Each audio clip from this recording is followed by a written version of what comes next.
여러분 안녕하십니까. 짧은 휴식 시간이었는데 좀 잘 보내셨나요? 굉장히 좀 빡센 우리 강의를 듣는 학생 입장으로서 좋은 말씀 참 엿대리게 저는 앉아서 들었습니다. 마지막 강의하시는 교수님. 먼저 여기 이제 교수 부타의 출범식을 진심으로 축하드립니다. 저는 오늘 사찰단위 대학생법회 활성화 방안에 대해서 발표를 좀 할 거예요. 여기 조금 격이 있다 그러죠. 여기는 교수님과 함께 대학생정법은 이제 그 동아리에서만 아니고 사찰에서 하고 있는 저희들은 여기서 우리가 지금 매 일요일마다 법회를 하고 있거든요. 그래서 보니까 굉장히 장황하게 이렇게 하시던 말씀들이 저는 조금 줄여서 아주 현실 팩트만 이렇게 설명해 드리고 빨리 끝내겠습니다. 자, 네. 저는 오늘 사찰 대학생법회로 부처님의 가르침 전하기 전략 3가지를 제안하고자 왔습니다. 사찰에서 대학생들에게 부처님의 가르침을 전하는 것은 먼저 안정적이고 정서적인 사찰의 도량 환경과 분위기가 큰 몫을 차지하는 것 같아요. 사찰 내에서 마주하는 우리들의 아까 할머니, 어머니 나오셨죠? 그분들의 분위기도 큰 몫을 차지합니다. 여기 도량이 왔을 때는. 그리고 사찰 내에서 마주하는 우리들의 그분들이야말로 쉽게 접하기 때문에 자연스럽게 그들의 정신적인 성장과 균형 잡힌 삶을 돕는 중요한 역할을 할 수 있는 장소가 바로 여기 사찰이 아닌가 싶어요. 대학생들은 다양한 학업 스트레스와 함께 사회적인 도전에 직면해 있으면서 사찰에서의 법회 활동과 부처님의 가르침은 이러한 문제들을 해결하는 데 큰 도움을 줄 수 있다고 생각합니다. 사찰 대학생 정법에서 가장 중요한 사항으로는 사찰 법회니까 사찰의 주지 스님의 권력과 또 지조 스님의 그 노력과 동시에 가장 큰 대학생들에 대한 활동비 지원이 가장 절실한 현 주수이기도 해요. 그리고 무엇보다 아직 학업을 진행 중인 대학생들에겐 시간 조절 또한 중요한 문제로 여겨집니다.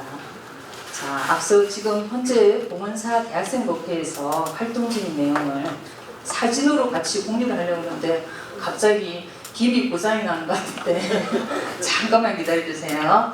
저희는 이제 1년 단위로 예산을 짜서 이렇게 법회를 진행 중인데요.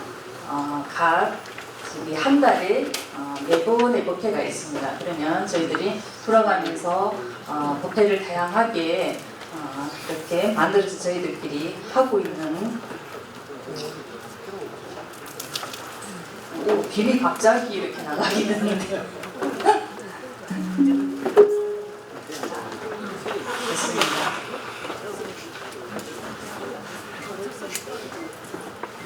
가끔 우리 법회할 때 처음에 우리 천수경을 치는데 가끔 이런 현상이 일어나요. 그러면 잠시 멈춤을 하고 명상에 들어갑니다. 잠시 멈춤하고 우리 멍 때리고 가만히 한번 앉아보는 시간 잠깐 가지겠습니다. 됐나요?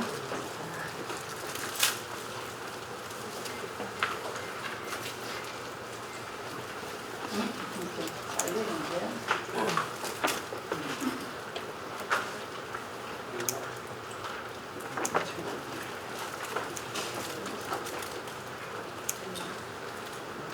목차에서 이제 봉은사 대학생법회 주요 활동을 소개할 거고요. 본론에서 대학생 사찰 대학생법회로 부처님의 가르침 전하기 전략 3가지를 제시하겠습니다. 자, 처음에 저희들이 봉은사 계층연합 신년 달에 법회하는 활동입니다. 새해를 맞이하여 주지스님께 새해 인사와 함께 봉은사 계층법회 전체가 모여서 윷놀이 및 장기자랑을 하면서 새해를 기념하는 활동입니다. 생다리는 뭐니 해도 머니가 빠지면 안 되죠. 세뱃돈을 우리 모두한테 주지스님께서 주시는 날이기도 합니다. 자, 2번째로 템플스테이 사찰 음식 체험 법회입니다.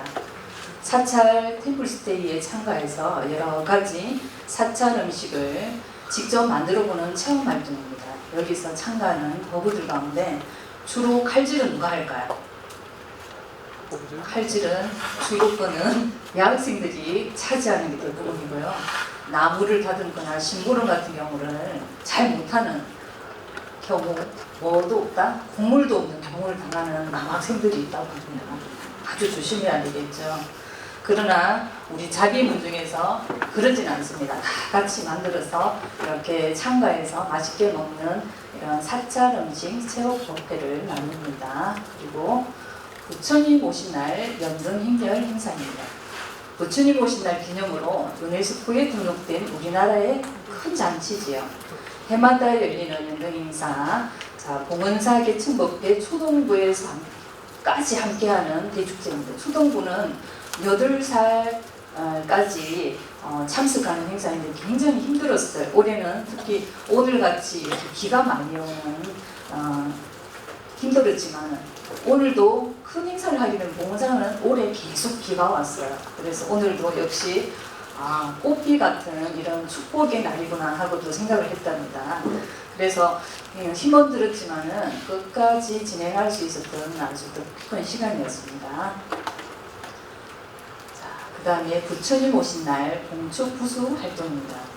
부처님 오신 날을 기념해서 각 계층별로 부수 활동이 다양하게 있습니다. 부수마다 다양한 판매와 놀이, 게임 등 다양한 활동이 있고요. 각 계층마다 법회 홍보 활동도 진행되는 행사입니다. 자, 그 다음에 법우 특강 법회입니다. 대학생 보부들의 대학에서 전공 분야로 각자의 재능 기부 형식으로 지식과 정보들을 공유하는 아주 유용한 활동이라고 할 수 있습니다. 그 다음에 국립중앙박물관 개학법회입니다. 국립중앙박물관은 우리나라 보물을 보존한 곳이면서 다양한 세계 각국의 유물을 전시하는 특별전이 많이 있어요. 역사와 문화가 함께 살아있고 과거와 현재 미래가 공존하는 감동의 공간이기도 합니다. 접근도 용이하면서 서울권 사찰에서는 누리는 귀한 특권이라고 할 수 있는 귀중한 학습 체험 활동이라 할 수 있습니다. 자, 그 다음에 파라미타 청소년 연합법회입니다. 대학생 선배 부부들의 입시를 준비하는 후배 부부들에게 귀중한 정보를 제공하는 법회이기도 합니다. 대학교 입시 전형 소개, 합격 수기, 학과 소개, 학교 생활 등 멘토 멘티의 질의응답 시간을 통해서 입시에 대한 자세한 정보를 주고받는 뜻깊은 활동입니다. 이 시간에는 학생뿐 아니라 학부형들이 더 줄을 서서 경청하는 시간이라고 할 수 있습니다. 그 다음에 영화법회입니다. 영화법회는 주로 사회 시사점이 많거나 대중적인 관람을 위한 내용을 선정해서 영화 관람 법회를 진행합니다. 영화 관람은 봉은사 바로 앞에 코엑스몰을 주로 이용하고 있는데요. 여기에서는 봉은사 신도 혜택도 아주 큰 혜택이 있답니다. 혹시 그러한 혜택이 필요하신 분께서는 늦기 전에 봉은사 신도증을 발견하시면 이것을 추천드립니다. 자, 그 다음에 다도 참영상 법회도 있습니다. 자, 개인적으로 보통 요즘같이 연꽃이 피는 계절이죠. 이 한여름에 연꽃차를 선택해서 참영상하기가 참 좋습니다. 연꽃의 의미와 함께 불교적인 가르침을 접목하기에 좋은 이점 있는 시간이고 곁들여서 봉은사 연희다원이라고 좀 찻집이 하나 있죠. 거기에서 연꽃빵을 판매하는데 1년에 한 번 판매해 드릴 수 있는 보람도 있는 활동입니다. 자, 그 다음에 108대 수련법회입니다. 자, 교육원에서는 보통 우리가 이렇게 앉아서 법회를 진행하다 보니까 자복에 엎드려서 부처님께 예를 올리는 시간이 가끔 필요하더라고요. 그래서 나의 가장 높은 곳이 머리가 땅에 닿아서 내 몸을 바닥에 납작 엎드린 자세야말로 사회에서는 배우지 못하는 하심의 자세, 체험 교육이라고 할 수 있습니다. 자, 절에 오면 우리가 절을 왜 오냐 하면 절을 절절매면서 절을 하는 곳이 절이다. 그래서 우리가 한 번은 절절매면서 이제 108배 한번 하는 경험 괜찮지 않을까요? 그래서 108배 경험을 할 때는 조금 빠지는 친구들이 많더라고요. 자, 그 다음에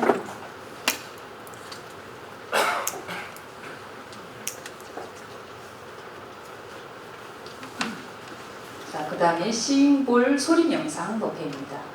싱볼은 제가 명상에 즐겨 다루는 도구이기도 하고요.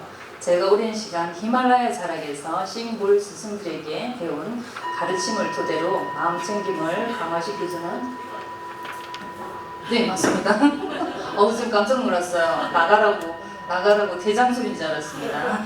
예, 그래서 요즘에는 그 매체 중에 싱볼 명상이 아주 대유행이다, 그죠? 그래서 굉장히 마음 챙김을 강화시켜주는 매체 활동으로 저희들은 잘 쓰고 있고요. 가끔 깊은 수면으로 빠져들어서 코를 고는 소리를 들어야 하는 곤욕도 있어요.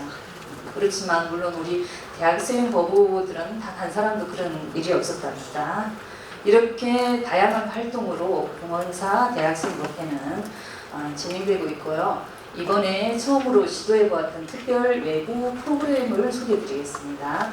6월 30일에 혹시 신문 보도를 통해서 아시는 분도 아실 텐데 각처 불교 방송이나 KBS 미디어에서 이런 촬영을 많이 하셨거든요. 조선일보 등에서 보도되었던 대학생도 절로 봉헌식은을 프로그램을 성공적으로 잘 마쳤습니다. 외부 대학생들과 함께하는 프로그램인 만큼 많은 어려움도 있었지만 대학생 법회 임원진들의 단단한 결속력으로 열악한 재정난을 뚫고 마무리 깔끔하게 완성한 활동이었습니다. 여기에서 우리 여학생들의 경우 3대1의 경쟁력이 있었는데요. 그들의 지원 동기의 대부분은 안전한 장소, 그 다음에 사찰에서 이성 친구를 만나고 싶다였어요. 그러니까 여러분들이 우리 학생들이 얼마나 안전한 장소를 필요로 하는 시대에 와 있느냐 하는 것을 새삼 깨닫게 되었어요. 그래서 안전한 장소가 거의 99%로 이렇게 적어진 것을 보고 참 많은 느낌을 가졌습니다. 그래서 봉헌 시그널에서 남학생 10명, 여학생 10명 중 침대에 최종 커플은 단 한 쌍이었어요. 역시 대학생들의 풋풋한 미소와 함께 마칠 때까지 웃음이 떠나지 않았다는 것이 기자분들의 진한 감동이었다는 후기가 있었습니다. 역시 대학생들의 그 풋풋한 미소가 한몫을 차지했던 그런 프로그램이었고요. 그 봉헌 시그널 시즌2를 기대하면서 지금도 전화가 빗발치고 있다고 그래요. 사중에는. 그 중에 학부형들이 많다고 그래요.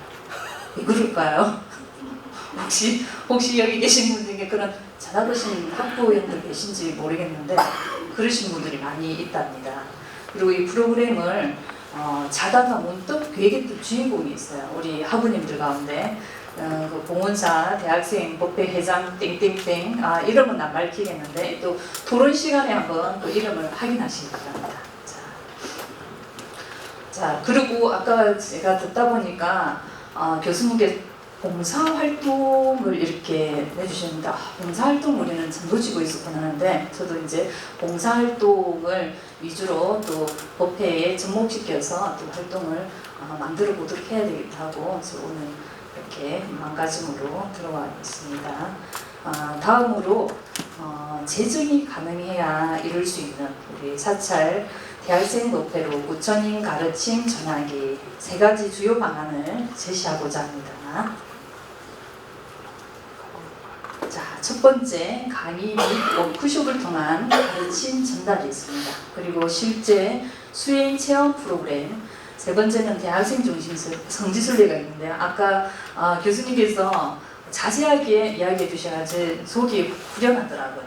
정말 꼼꼼하게 이렇게 짚어주셔서 정말 제정이 된다면 학생들과 떠나는 대학생 중심의 성지순례가 반드시 있어야 된다고 저도 생각을 하거든요. 아까 알려주셨던 교수님 혹시 모이거든 저희 법회에서도 반드시 참여할 것을 약속드립니다. 자 그러면 강의 및 워크숍을 통한 가르침 전달에는 목표가 대학생들이 명상과 마음챙김의 기본 개념을 이해하고 실습할 수 있도록 돕는다. 실행계획, 주제 선정에는 명상과 마음챙김, 불교 교리 등 대학생들에게 유익한 주제를 선정합니다. 강사 초청에는 전문적인 명상 지도사나 불교 스승을 초청해서 강의를 진행합니다. 홍보에는 법회 단톡방이나 대학 내 포스트, 이메일, SNS를 통해서 워크숍을 홍보합니다. 사전 등록에는 참석자들의 사전 등록을 받아서 워크숍의 원활한 진행을 준비합니다. 워크숍 진행에는 이론 강의와 실습을 병행하면서 명상과 마음챙김을 체험할 수 있도록 합니다. 피드백 수집에는 참가자들로부터 피드백을 받아서 다음 워크숍의 개선층을 찾습니다.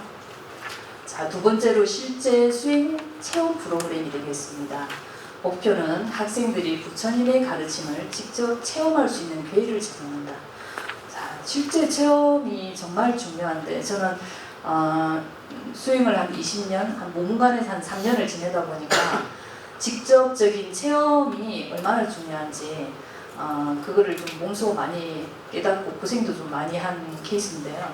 그래서 실제 수행 프로그램을 좀 학생들한테 좀 같이 이렇게 체험 위주로 경험했으면 좋겠다는 것을 좀 절실하게 깨닫게 되는 현실에 있습니다. 그래서 이 사찰 내 장소 선정은 사찰 내 부서와 협력해서 명상 수련 프로그램을 계획합니다. 프로그램 구성에는 명상이나 불교 강의, 생활 수행 등의 내용을 포함한 프로그램을 구성합니다. 홍보 및 모집에는 프로그램에 대한 정보를 기존 법회 참가자뿐 아니라 대학 내 게시판, 이메일, SNS를 통해 홍보하고 모집합니다. 사전 준비로는 참가자들에게 프로그램 일정, 준비물, 주의사항 등을 안내합니다. 수행 체험으로는 실제 프로그램을 통해서 학생들이 부처님의 가르침을 체험하도록 하는 것입니다. 사후 피드백으로는 프로그램 종료 후 참가자들로부터 피드백을 수집해서 반드시 다음 프로그램에 반영하는 것입니다. 자, 세 번째로 대학생 중심 성지순례, 국내와 국외가 있는데 아까 우리 앞전에 교수님께서 너무도 자세히 설명을 해주셨죠. 그래서 여기 목표는 학생들이 부처님의 생애와 가르침을 더 깊이 이해할 수 있도록 성지순례를 통해 직접 체험한다입니다. 성지 선정에는 불국사나 해인사, 통도사 등 다양한 국내 불교 성지를 선정합니다. 프로그램 구성에는 성지 탐방, 역사 강의, 명상, 실습 등을 포함한 일정으로 구성합니다. 홍보 및 모집에는 법회 단톡방, 대학 내 게시판, 이메일, SNS 등에서 성지순례 프로그램을 홍보하고 참가자를 모집합니다. 자, 사전 준비와 순례 일정은 선정된 성지를 탐방하면서 부처님의 가르침을 배우고 체험하는 것입니다. 사후 피드백은 아까 앞전과 동일합니다. 자, 대학생 중심 성지순례 국외편인데요. 목표는 학생들이 부처님의 생애와 가르침을 더욱 깊이 이해할 수 있도록 성지순례를 통해 직접 체험한다. 저 같은 경우는 20대 중반에 인도 여행을 떠나게 된 계기가 되는 것이 운본사 강원의 지문반대 경반을 올라가기 전에 부처님의 자치에 대해서 궁금했어요. 경반을 올라가기 전에 부처님의 그 자치가 도대체 어떤 건지 정말 실제로 보고 싶다는 그 의문이 생겨서 떠났던 그 20대 중반의 그 체험이 굉장히 경을 보는데 큰 체험이 되었습니다. 백문이 불여일견이죠. 저는 경에서 그 말씀하시는 모든 문제들을 잘 알지는 못하지만 저는 봤다, 나는 봤다로 되니까 굉장히 쉽게 풀어지는 그런 경험을 했던 장본인으로서 반드시 대학생으로서 20대에 가지 않으면 가기 힘들어요. 그리고 나이 많으셔가 요즘에 성지순례 절에서들 가시잖아요. 힘들어요. 다리도 힘들고 모든 여건이 있는데 우리가 그 불타는 청춘에 대학생들 입장에서 정말 고생은 사수도 하라는 소리 있죠. 여기서는 이제 국외에 가면 애국자도 되는 사실이 있어요. 그리고 죽고 살기로 버팁니다. 왜냐하면 버텨야지 살아남기 때문에 그런 경험도 충분히 경험하고 가서 그런 살아있는 지혜를 직접 탑승하는 계기를 정말 심어줘야 되겠다 하고 저는 절실하게 생각을 하고 있습니다.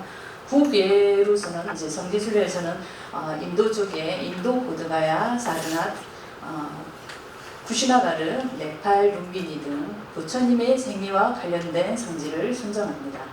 프로그램 구성에는 성지 탐방, 현지 불교 강의, 약간 그 현지에 따르면 불교가 조금 다른 경우가 있어요. 우리가 지금 한국에서 듣는 불교 강의와 거기서 직접 들으면 매칭이 약간 다르게 되는 이런 경우들을 좀 경험했으면 좋겠다 하는 의미로 넣었고요. 명상 실습 등 포함한 일정으로 구성합니다.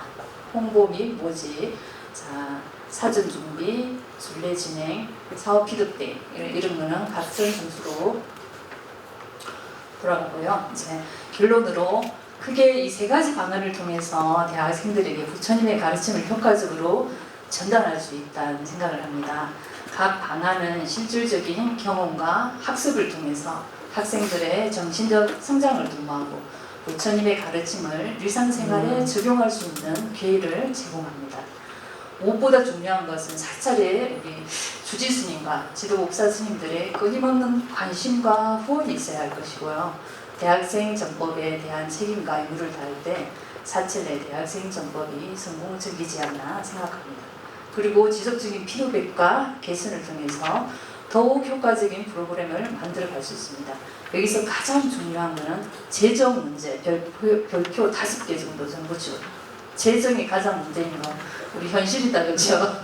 그래서 저도 이렇게 법회를 이렇게 한 달에 4번은 진행하고 있지만 참 아쉬운 것들이 너무 많다. 같이 해볼 것도 많고 또 좀 사회가 불안하니까 여기서 안전적인 장소에서 같이 좀 행동해야 되고 체험해야 될 것들이 너무 많은 그 아쉬움이 있는 것을 뒤로하고 이것으로 제가 준비한 대학생 방안에 대해서 법회, 사찰 법회에서 이제 저희가 하고 있는 내용들을 좀 방안을 이렇게 보여드렸습니다. 감사합니다.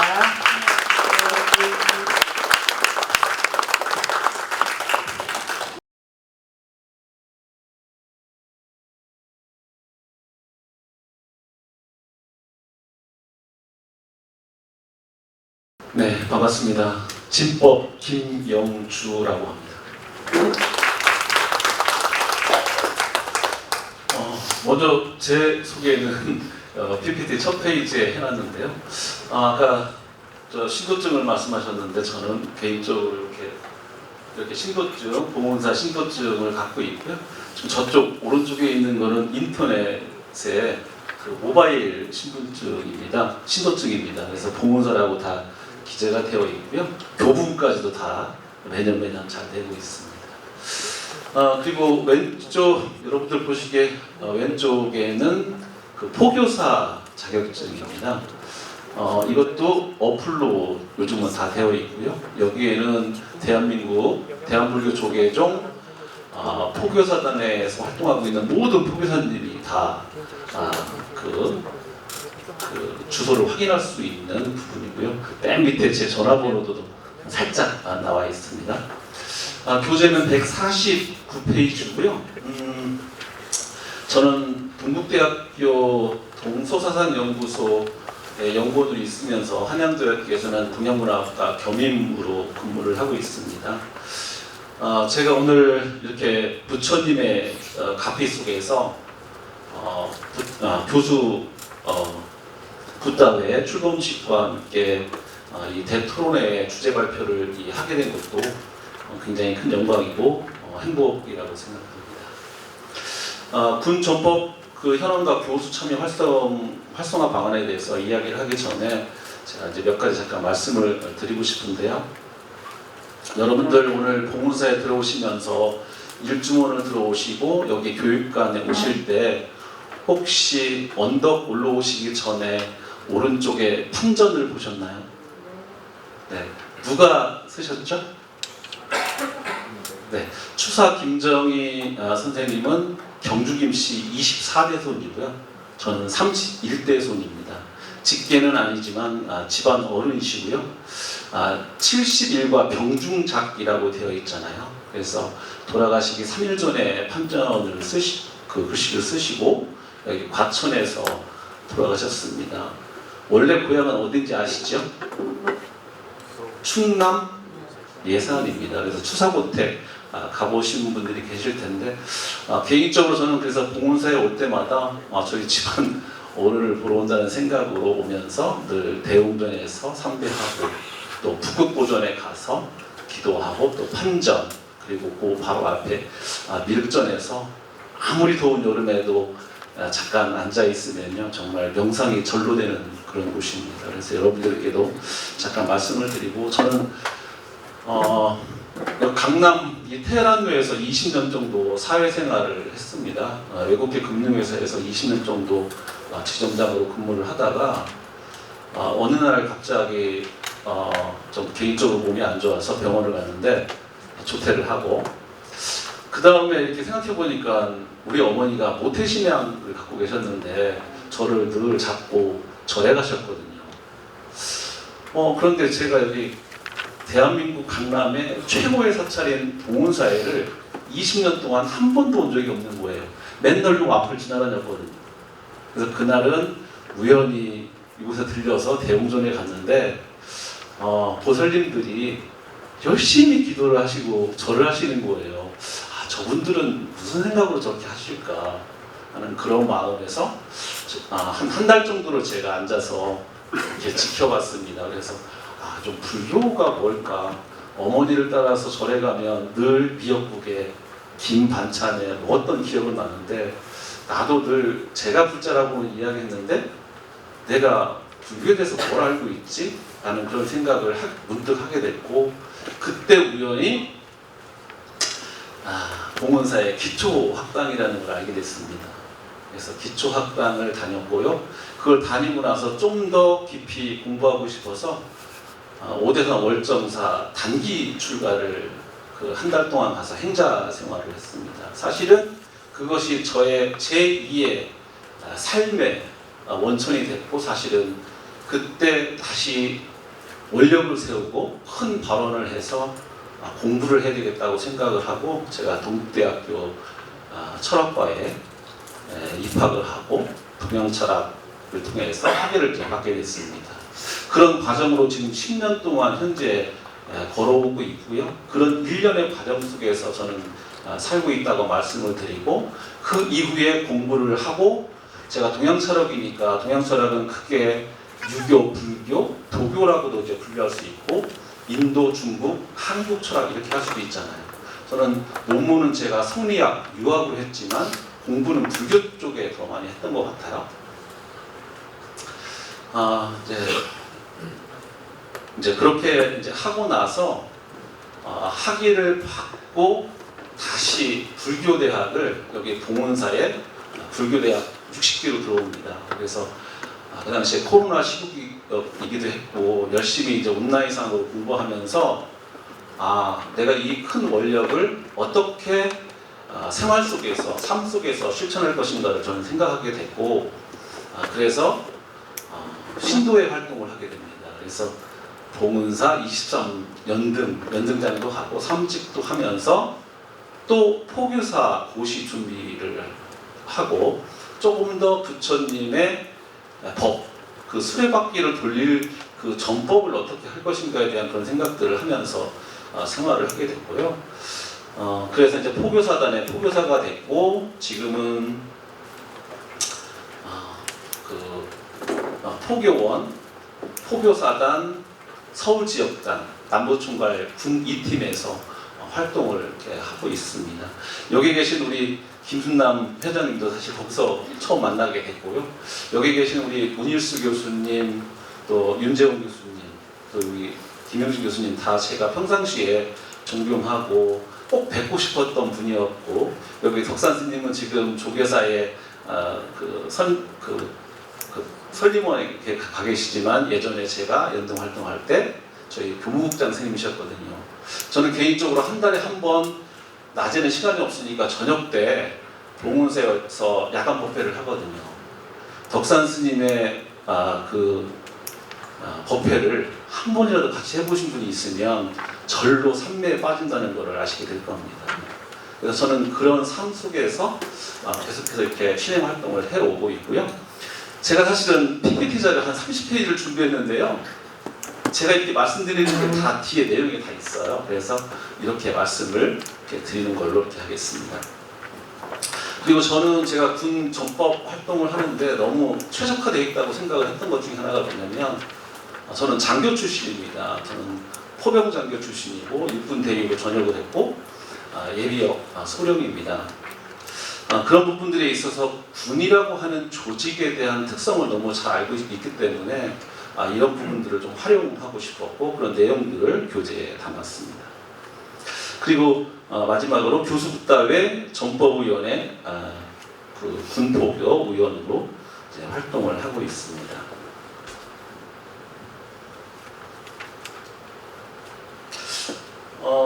제가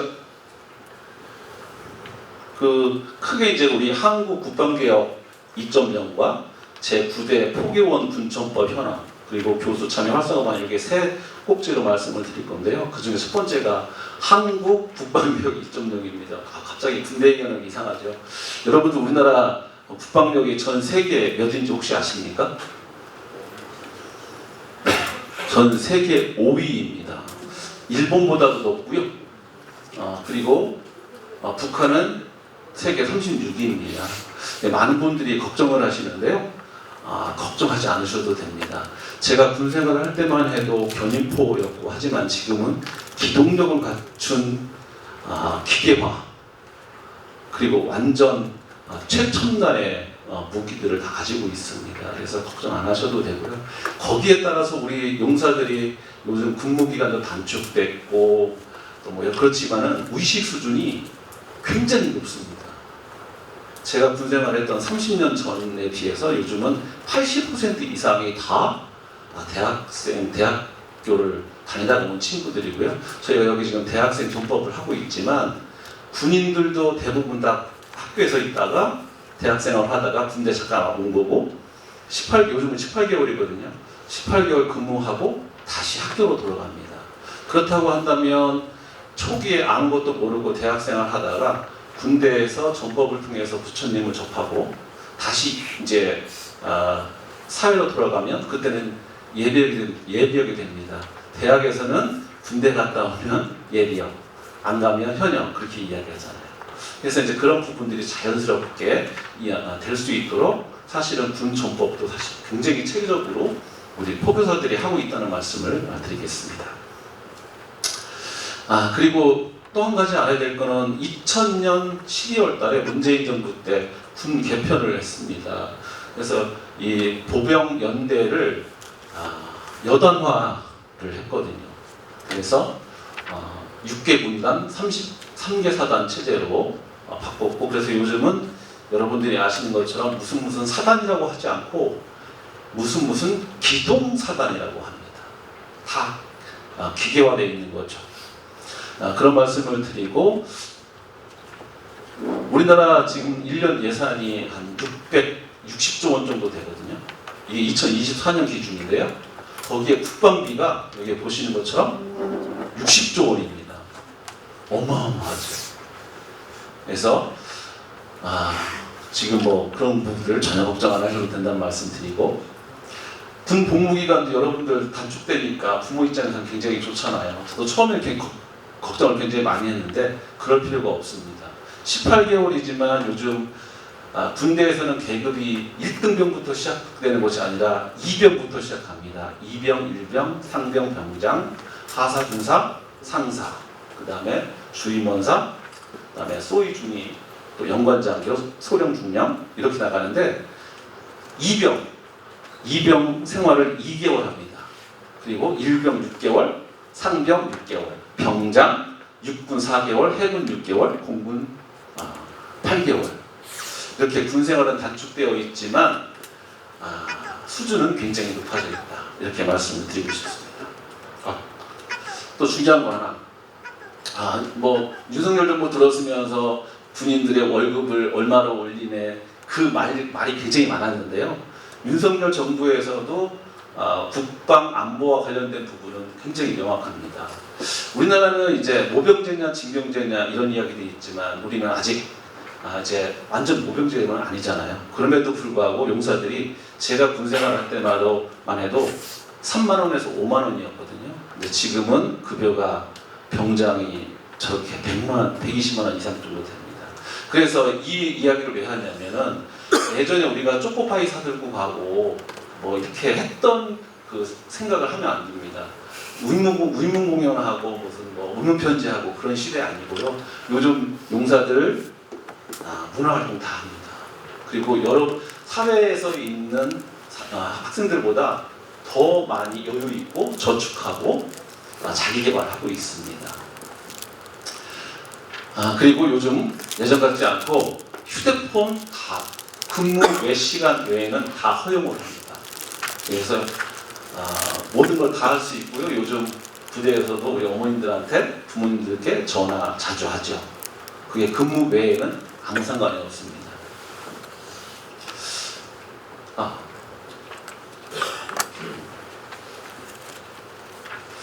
그리고 중요한 거 하나가 있는데요. 그 국내 종교 행사와 관련해서 얼마 전 2022년도에 헌재에서 우연 판결이 났어요. 이게 무슨 얘기냐면 예전에는 종교 활동이 의무였거든요. 그래서 주말에는 무조건 뭐 기독교든 천주교든 불교든 어느 한 곳을 가야 됐지만은 이제는 용사들이 그렇게 하지 않습니다. 그렇게 하면 큰일 납니다. 전적으로 자율에 맡깁니다. 그래서 코로나 시국에는요 거의 집회 활동을 할 수가 없었고 코로나 이후에 제가 포교사가 돼서 갔더니 한 주에 오는 인원이 10명 전이었어요. 정말 심각했죠.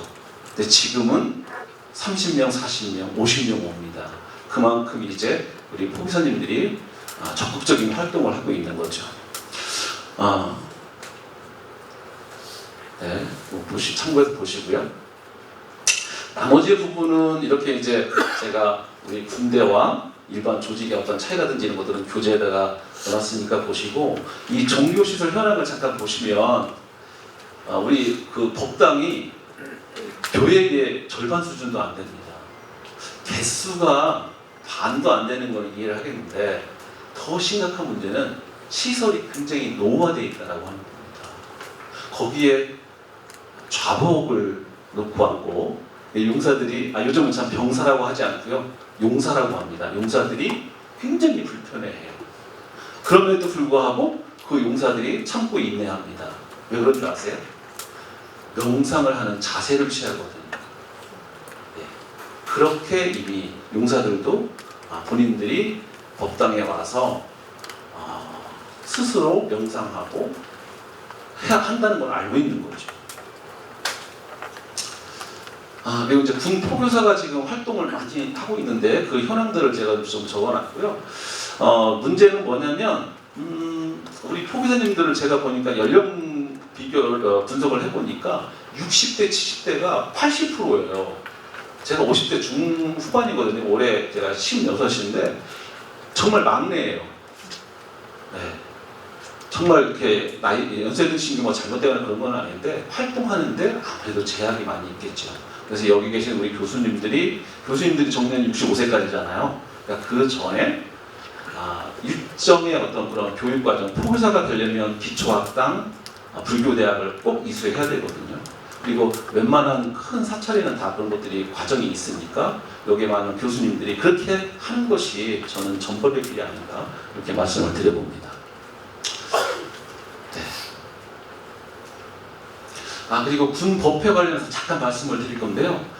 매주 일요 정기 법회를 하고 또 부처님 오신 날 봉축 법회, 그리고 수계 법회, 호국 영령 천도 법회, 그리고 기타 이제 초청 법회들이 있는데요. 그 중에 대표적으로 일요 법회를 주기적으로 하는 내용을 잠깐 말씀을 드리겠습니다. 오른쪽에 있는 법회 식수는요, 제가 처음에 갔는데 너무 이렇게 체계적으로 이렇게 준비가 안 돼 있는 거예요. 그래서 그 용사들이 이렇게 상담을 해봤더니 올 때마다 포교사님들이 하는 방법이 다 다르다는 거예요. 식순도 다르고.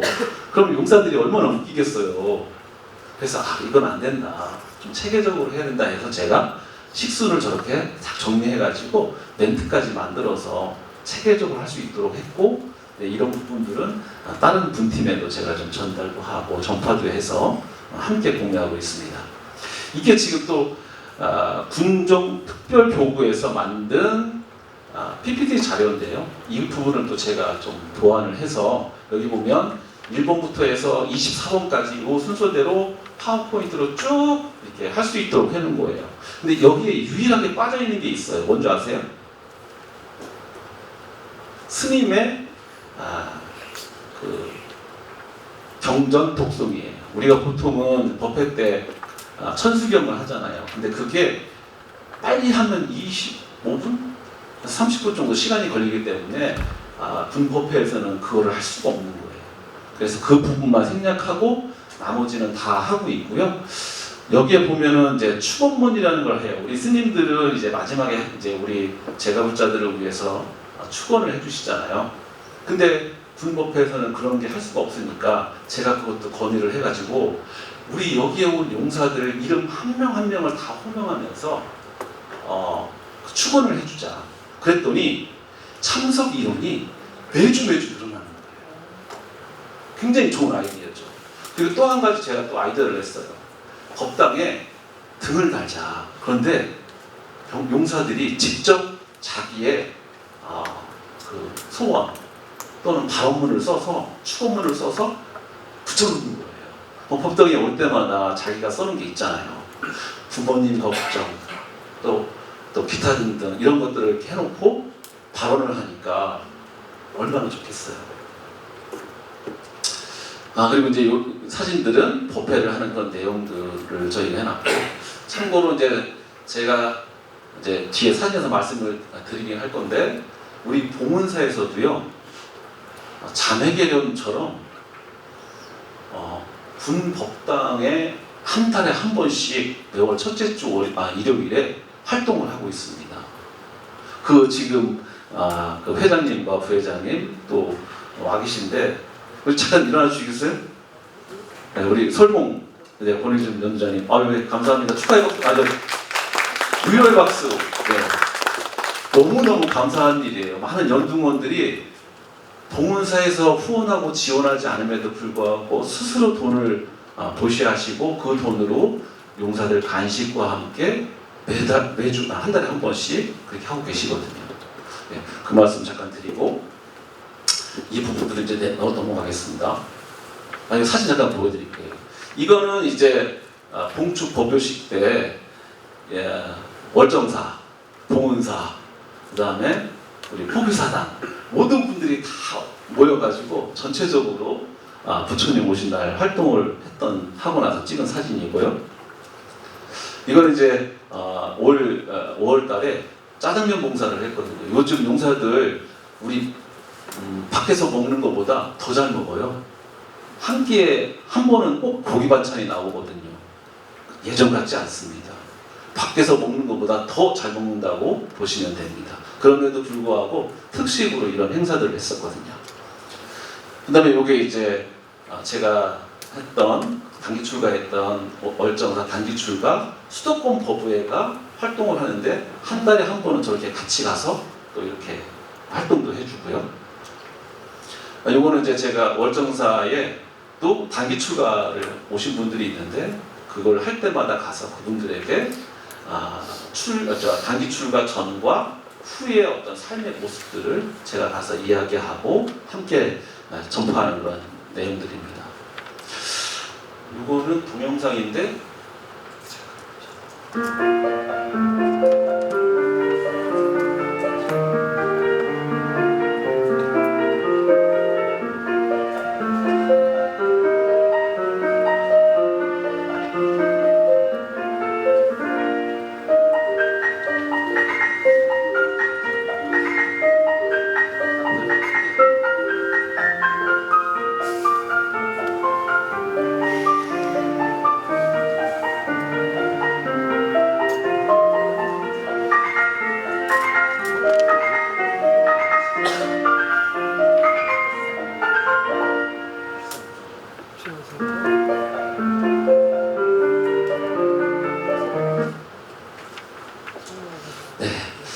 잠깐만 마무리 멘트만 좀 할게요. 제가 왜 이렇게 가피담을 이야기하는 것처럼 말씀을 드렸는데 이 이야기 중에 모든 것들을 좀 실었다고 생각이 되고요. 제가 이렇게 군 전법을 한다고 했더니 우리 교수부다회 교수님 중에 김명호 가천대 소방학과 교수님이 계세요. 저는 그분 얼굴 본 적도 없거든요. 근데 저한테 개인적으로 연락이 왔어요. 내가 우리 김 교수님 그 활동하는데 내가 뭐라도 하고 싶다. 그래서 언제든지 일요일에 오셔서 참석하시면 됩니다. 그랬더니 먼저 돈 20만 원을 보내주신 거예요. 제 계좌로 보내면 안 되잖아요. 그래서 저희 포교사단 제가 계좌번호를 보내드렸거든요. 그 돈으로 우리 농사들에게 시원한 수박도 사주고 요즘 좋아하는 최고급 샌드위치도 사주고 그렇게 했거든요. 그래서 우리가 전법이라고 하는 건 어려운 것이 아니고 가까운 곳에 있다는 그런 생각을 하고, 제가 처음에 시작할 때 부처님의 가피 속에서라고 말씀을 드렸잖아요. 마무리도 부처님의 가피 속에서 장애 없이 항상 행복하길 발언하는 마음으로 마치겠습니다. 감사합니다.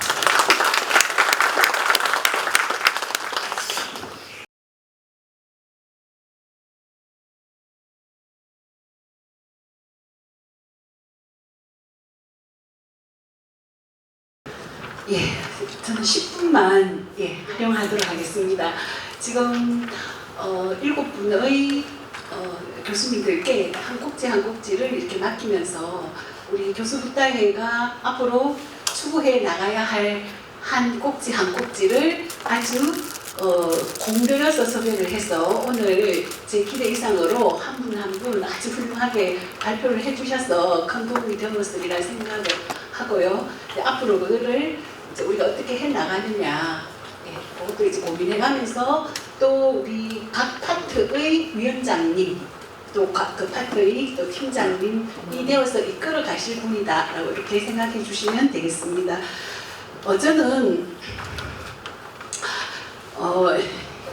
30년 전에 불교에 입문을 했는데 남편이 불교였어요. 저는 무교였는데 시집을 잘 가가지고 불교인 남편을 만났습니다. 그래서 절에 이제 가다가 얼마나 바쁜지 맨날 절에 왔다 갔다 하는 그런 생활을 하다가 한 2012년도에 약간의 시간이 있어서 불교 공부를 해야 되겠다라고 생각하고 조계사 불교대학부터 적을 걸었거든요. 근데 이 전략이 좋았는 것 같아요. 그 전에 20년 동안은 적을 안 걸고 해야지 했는데 딱 적을 거니까 일주일에 한 번은 가서 공부를 하게 되더라고요. 그래서 지금까지 한 12년 쭉 이제 공부를 하고 교리 공부하다 보니까 그럼에도 불구하고 내 마음이 왜 안 닦이지 하면서 또 수행도 하고 쭉 해온 것 같아요. 그럼에도 불구하고 아직 조금밖에 모른다라는 그런 생각을 합니다. 작년 3월 1일자로 대구교불련의 서울연기 지회장을 맡아서 이제 운영을 하다가 제가 교수로 오기 전에 모총리실 산하의 한국교육개발원이다 15년을 근무했습니다. 그는 국가교육정책을 추진하는 곳이거든요. 연구도 많이 시키지만 저는 특별히 사업도 시키더라고요. 사업도 많이 했는데 그 중에 2000년부터 2012년도까지 국정과제 1번, 보통 이제 현 정부 국정과제도 120개 되거든요.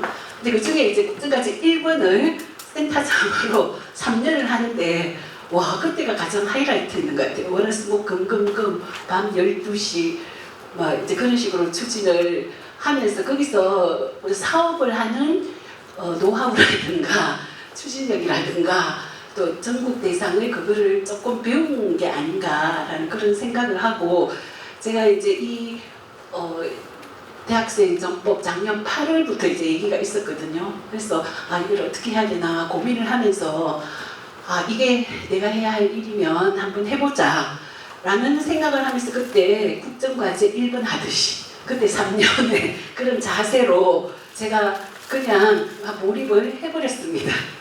그래서 그 하던 그 과정을 조금 설명을 드리고 신한대학교도 명상문화 동아리 창단을 하고요.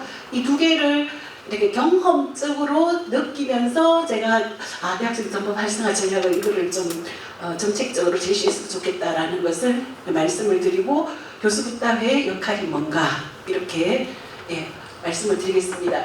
지금 현재 우리 대학생들 자살률도 높고 행복도도 낮고 많이 힘들어 하는데요. 저는 이제 키워드가 지금 저의 키워드는 행복입니다. 그래서 우리 학생들 어떻게 이제 행복하게 해줄까? 이제 불교 공부를 해보니까 수행을 해보니까 저는 행복으로 와닿았어. 아, 내가 느끼고 있는 이거를 우리 학생들이 경험을 좀 하게 해주고 싶다라고 이제 첫 번째 주안점이고, 두 번째는 이제 우리 불자수가 줄어들면 불교가 없어지는 게 아니냐라고 하는 그런 걱정해서 이렇게 이런 경험을 통해서 불자수가 좀 증가하게 하는 이 두 가지의 주안점을 들고, 그럼 대학생은 우리 교수님이 나설 수밖에 없을 것 같아요. 왜냐하면 직접적으로 우리가 공간 안에서 우리 학생들을 만나잖아요. 그래서 학생들과 공유 시간이 있고 또 사제지간의 신뢰성도 있고 또 교육적 기능도 활용할 수 있고 해서 대학생에 대한 이해도도 우리 교수님들이 있으니 결국 우리 교수님들이 좀 나서야 되겠다라는 그런 생각을 하게 됐습니다. 그래서 첫 번째 대학생 불교 동아리 창단 지원을 서울 경기 지역이니까 교구가 이제 봉선사 경기 북부 봉선사 경기 남부 용주사, 서울에는 조계사가 있는데 교구는 조계사지만 대학이 하도 많아서 이거를 두 쪽으로 나눴다고 해요. 조계사에서 22개 대학, 그 다음에 봉은사에서 22개 대학을 관할해서 이제 불교 동아리를 이제 활성화를 하는데, 처음에 어떻게 해야 되나, 이 지역을 맡아서 좀 대학교 동아리를 하라고 하는데 어떻게 해야 되나, 아마 교구별로 이제 3개씩을 기본으로 하고 더 할 수 있으면 더 하라고 해서 일단 교구장 스님을 뵈려고 이제 갔습니다. 근데 거기서 국장 스님들이나 교구장 스님 하시는 말씀이 캠퍼스테이 오면은 이 아이가 어디 다니는지 어느 대학에 있는지 이렇게 하는데 효과도 없고 막 걱정을 하시는 거예요. 아, 그래서 의지는 매우 강하셨어요. 작년에 제가 갔을 때 와, 우리 스님들이 이렇게 의지가 강하면 교수님들이 조금만 도와주면 이게 뭐가 될 수 있겠구나. 그 이전에는 사실 우리 스님들도 별 의지가 없었는데 도와줘야 되겠다는 생각이 들더라고요. 봉선사도 그렇고 용주사도 그렇고 봉은사도 그렇고 우리 두지스님하고 얼마나 소통했는지 몰라요. 가톡으로 소통하고 만나서 소통하고 3개를 해야 되는데 2개는 했는데 1개가 기독교 대학이라서 못하고 있거든요. 근데 요즘도 만나면 그 대학 해야 되는데 나는 그 의지를 가지고 이렇게 먼저 찾아가서 면담을 해보고 학생 모집 어렵다. 그래서 이제 어떤 용주사 같은 경우는 아예 대학을 이 대학 5개를 적어주더라고요. 그래서 이제 집중적으로 그렇게 노력을 했습니다. 근데 제가 깜짝 놀랐는 거는 서울은 그래도 꽤 하고 있었는데요. 경기도가 어떻게 이렇게 손 놓아졌는가 깜짝 놀랐습니다. 경기 북부는 아예 하나도 없었고요. 경기 남부는 2개 대학이 하고 있었습니다. 경기 남부는 전체 50개 대학인데 와, 그럼 그 경기도의 많은 대학에서 2개만 하고 있다니. 그래서 그러면 경기도부터 좀 지원을 해야 되겠다라고 이렇게 생각을 하고 이제 봉선사 가시기 전에 우리 교구장 선생님 가시기 전에 벌써 우리 하나도 없으니까 좀 해보자라는 말씀이 계셨고, 용주사에 갔더니 너무너무 하고 싶어 하셔서 먼저 협의하고 그 다음에 이제 교구장 스님 뵙고요. 이제 봉헌사는 우리 주지스님 계시니까 수시로 전법국장 스님 또 뵙고, 도선사는 안 찾아갔는데 좀 찾아달라고 요청이 들어왔습니다. 조계사는 가보니까 지금 현황 분석을 먼저 하고서 그거를 하려고 한다 해서 조금 뒤로 미루고 있더라고요. 그래서 이제 섭외를 들어갔는데 어떻게 해야 될까? 저도 뭐 한 번도 안 해봤으니까 모르잖아요. 그래서 첫 번째는 학교 방문해보자. 제가 직접 방문을 했는 대학이 10개더라고요. 여기서 빨간 대학은 다 창립이 됐습니다. 여기도 교수님은 있는데 여기도 대순실리회니까 종교가 조금 다르니까 힘들어 하셨는데 계시는데도 힘들어 하시고, 광운대 세종대는 기독교 대학이에요. 기독교 대학에서는 제가 직접 가고 교수님하고 계속 지금도 소통하는데도 만들기 힘들었습니다. 우리 교수 부담의 동료 교수님 서울시립대 만들 때 한 분이 이렇게 안내해가지고 만들었고요. 여기 수원은 서울에 있는 교수님이 같이 이렇게 맡아오고 있고, 제가 오늘 여기 서울지회장님 이렇게 오셨다 가셨는데 전국여교수연합회에 많은 교수님이 계시는데 그 교수님들이 또 여러 학교를 소개를 해줬습니다. 그래서 창단된 것이 경희대, 수원 창단됐고요. 이 학교를 소개해 주신 분은 천주교 신자였어요. 천주교 신자인데도 거기에 국자 교수님 없느냐 했을 때 이렇게 소개해서 이렇게 맡아서 창단을 하셨고 여교수연합회에 아시는 분이 요런데 좀 이렇게 알아보고 계세요. 여기는 작년에 섭외를 했는데 못 해내고 계신데 15명의 국자 교수님을 섭외를 했는데 그 중에 10개 대학은 했고 5개 대학은 불심이 좀 약하니까 이걸 학생을 모으고 하는 그 추진력이 안 생기더라고요. 아직 여기도 교수님 계시는데 못하고 있습니다. 오늘 ESG 학회 회장에 모셨는데요. 거기 학회에 또 교수님들 또 소개를 해가지고 2대학을 이렇게 창단하게 되었고 우리 동문회 조직을 통해 가지고 대구 보건대학은 100명 정도 모았다고 합니다. 창단 연결 이렇게 해주고 있고 이런 식으로 거의 15개 대학 지도교수 섭외 이거는 정말 국정과제 1번 하듯이 했는 결과다 말씀드리고 창단된 게 10개다라고 말씀드리고 기독교 계열 대학은 장벽이 있어서 이게 전략 마련이 필요하다라는 그런 말씀도 드립니다. 그래서 처음에 이제 교수님들 섭외를 해서 한 3명씩 5명씩 모시고 교부장 스님을 이렇게 배웠습니다. 지도 교수님도 교부장 스님 배웠을 때 여기서 굉장히 좋은 관계 형성이 되더라고요. 그래서 교부장 스님의 그 가피라고 해야 되나요? 그게 있더라고요. 그래서 좋은 관계 형성이 되니 이게 동기부여가 되어서 그 창단까지 가게 되었습니다. 그런데 여기서 또 끝나는 게 아니고 상월결사 예산 지원이라든가 불교진흥원 예산 뭐 이런 거와 관련해가지고 뭐 협의회 참석 요청도 있고 협의회 참석하고 창단 준비 카톡방을 통해 가지고 계속 지원해주는 그런 역할을 했습니다.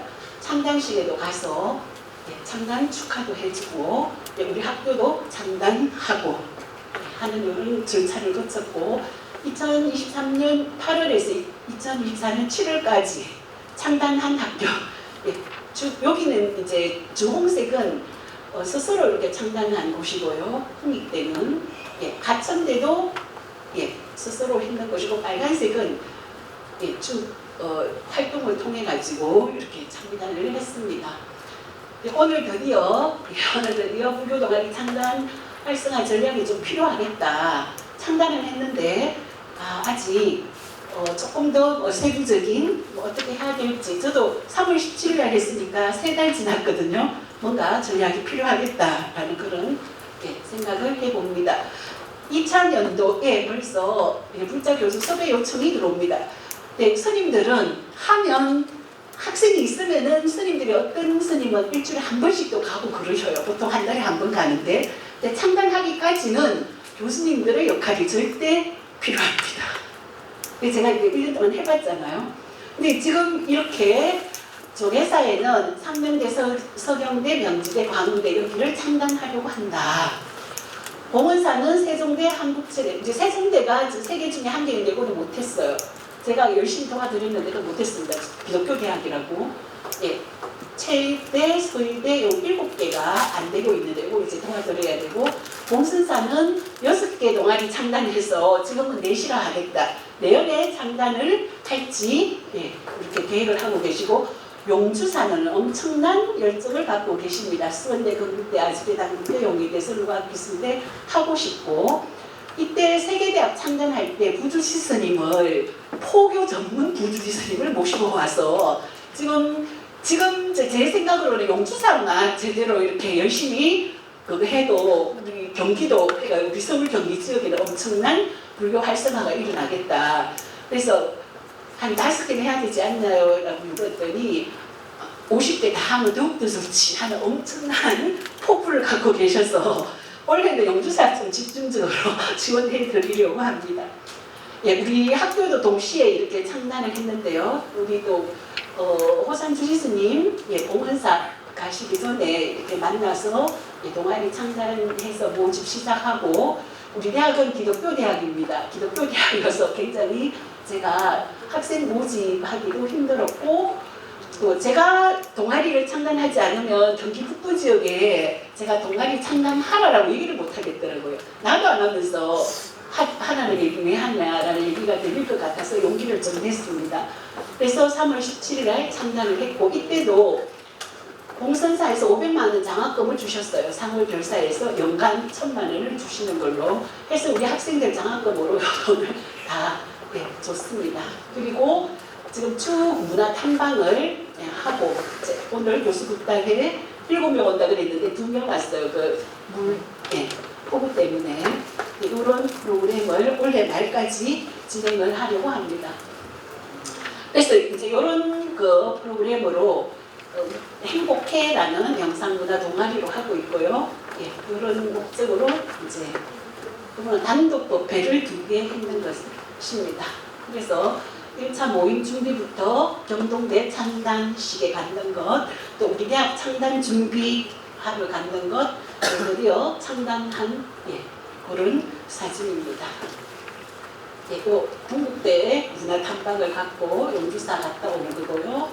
우리 의성부 대원사에서 했는 거 향사 했는 사진들을 쭉 보고 있습니다. 그래서 우리 대학은 이제 우리 학생들 의견이 명상을 하고 싶어서 명상문화 동아리 왔는데 문화 탐방 중심이다 해서 명상 해외 성지순례 가고 싶다 이런 측면을 가지고 학생들 의견 반영해서 좀 하려고 하고 역시 우리는 아직 동아리방이 없고 이건 확보에 좀 문제가 있을 것 같고요. 그런 것들을 이제 해결해 나가려고 합니다.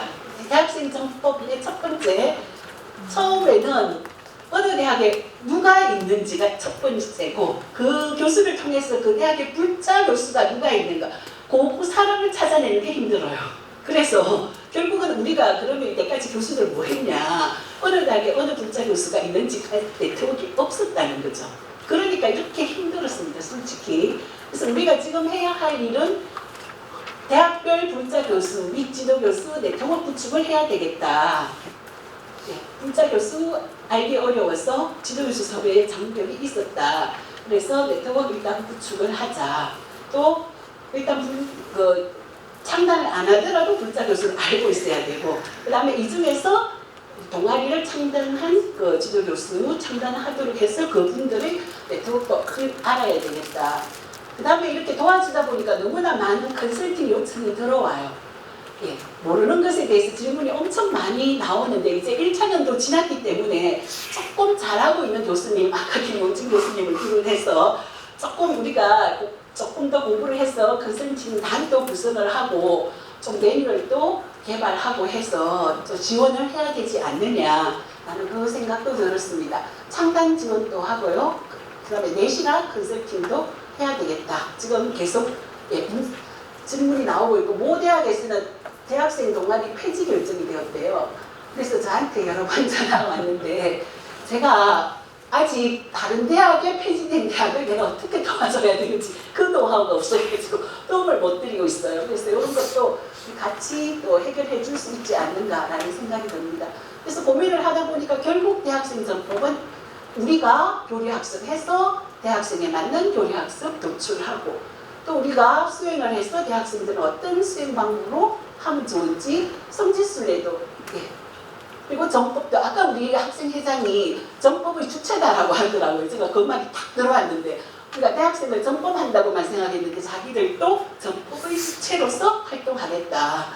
그리고 정법에 대한 노하우 이런 것도 같이 공유하면 좋겠다라는 생각이 들고 이거는 제 머릿속에서 나온 것인데 대한불교 조계종의 포교사 분야가 여러 개 있어요. 어린이 포교, 공표교, 교선기관 포교.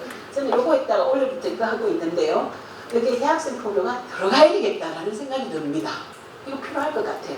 왜냐하면 여기는 우리 교수님, 봉화사 포교사님, 교수님 두 분 계시는데 또 아까 우리 김영주 교수님 있었죠? 이분들이 다른 것을 하느니 지금 대학생이 중요하다면 대학생으로 가는 것도 괜찮겠다라는 생각이 들어서 정책적으로 이제 이 파트를 어떻게 좀 해보자라는 생각이 들고요.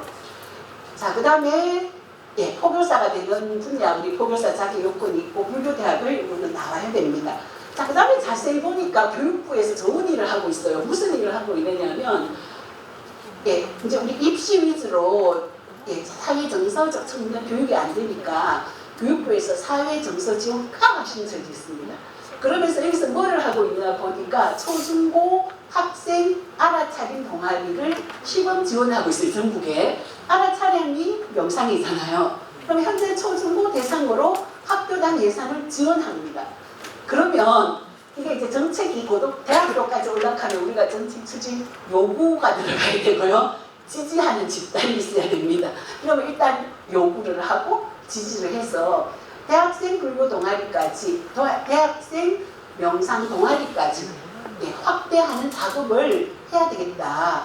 결국 명상이 수행 방법의 그 수박도 달리지만 그래도 이제 발망하는 그 과정이기 때문에 요거를 하면 상월결사가 돈이 무진장 계속 나오는 게 아니니까 이게 없어지면은 그 다음에 어떻게 할 거냐? 요게 한 가지 방법이 되겠다라는 그런 생각을 해봤습니다.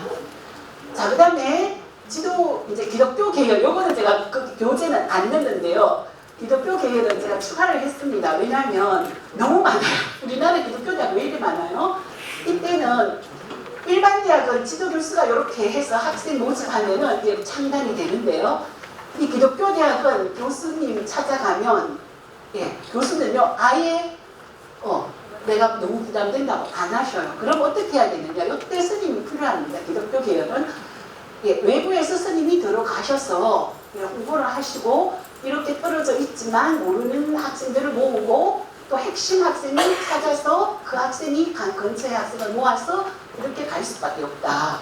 이는 제가 많은 기독교 대학 학생들을 교수님하고 맺어졌을 때 나온 결론이 나는 말씀을 드리고, 그 다음에 대학생 전법을 할 때 명상 과목을 교양 과목으로 넣습니다. 요즘은 동국대도 자아 명상, 우성 때도 보니까 명상 강의 들어가고 명상 전공에서도 충과 명상에서 연결을 하더라고요.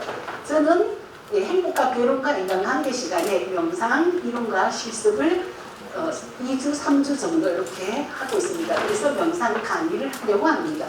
결국 우리의 교수 집단에는 이러한 것을 통해서 우리도 성장하고 또 학생도 지도할 수 있는 그런 식으로 가야 되지 않을까 해서 학습위원회, 수행위원회, 성지순례위원회, 전법위원회 각 교수님들 발표하신 분들께서 위원장이 되어서 이렇게 진행을 하려고 합니다. 그래서 먼저 교수 네트워크 구축하고 4개 위원회 활동 전문성 신장을 통해서 결국 우리가 주변에 있는 대학 교수를 전법을 해야 됩니다. 그러면 교수들이 모이고 이분들이 제자들을 또 전법할 수 있도록 지금 현재 있는 교수님들이 대학생 전법을 하고 대학 교수도 많이 이렇게 불자 교수도 만들어서 이렇게 불교 증언과 미래 교육 지속 가능성 그리고 행복한 대학생, 행복한 국가로 가는 이런 목적을 가지고 우리가 가야 되지 않겠나 라는 그런 생각을 해봅니다. 그래서 1차년도는 이제 끝났고 지금 2차년도 시작하는 지점입니다. 그래서 2차년도 할 때 이렇게 가면 어떨까라는 생각이 들어서 제가 잠시 발표를 했습니다. 이상 마치겠습니다.